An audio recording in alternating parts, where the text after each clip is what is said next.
Hey Keira, it's great to have me here at Aalto University. Yes, welcome. So I know that you're a student at EIT Digital Master School. Can you tell me more? Yeah, of course. So I'm currently in the second year of my Human and Computer Interaction Design track. And I did my first year at KTH in Sweden, and now I'm doing 6 months here for course and then my thesis. So why did you pick this program? So I knew I was always interested in human and computer interaction design, but also I really wanted a business factor as I did that in my undergrad, and knew that this program kind of had both together, so it was kind of a perfect selling point for me. I know that you're Canadian, so was it hard to get here? So I did part of my undergraduate degree actually at UCL in London. So already being in Europe, it was pretty easy to kind of transition into kind of a European design. So what was the process? You had to go and apply for it at the embassy or things like that? Yeah, so for our visa, I went back to Canada for the summer and I just applied online. The Swedish visa was pretty easy, that factor. And then also when living in Sweden and knowing that I was going to eventually move to Finland, I just went to the embassy, I filled everything out. It was a really easy procedure, and the university provides you with a checklist, so you know exactly what to do to ensure that you are fine when you do get here. And what about the standards? Are you happy about the level of education, the teachers? So that was another thing within EIT. I mean, they are the top tech universities within Europe. So of course, meeting that standard for my undergraduate was really important to kind of transition it through my professional studies.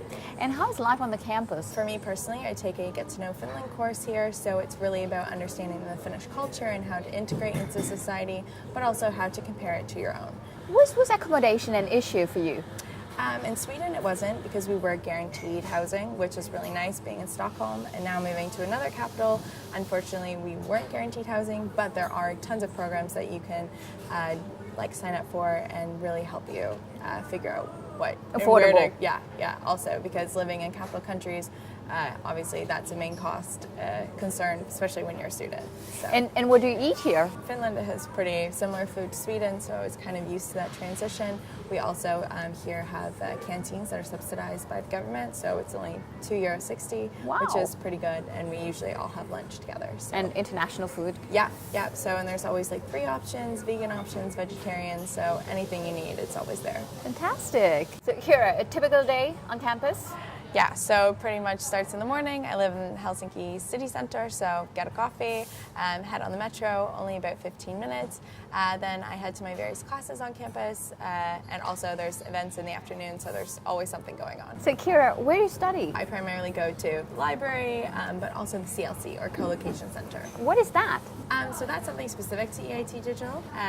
We have kind of this area on campus in the Open Innovation House, where basically people from industry, startups, people who are part of the EIT Digital Master School, like staff and things along those lines, kind of meet all together, and we can study, talk about different ideas, and really just gain a better network. So what are the other things that you're doing? I really love to go to the sea pool and just walk around the botanical gardens, where I live in the city of Helsinki, like in my little neighborhood.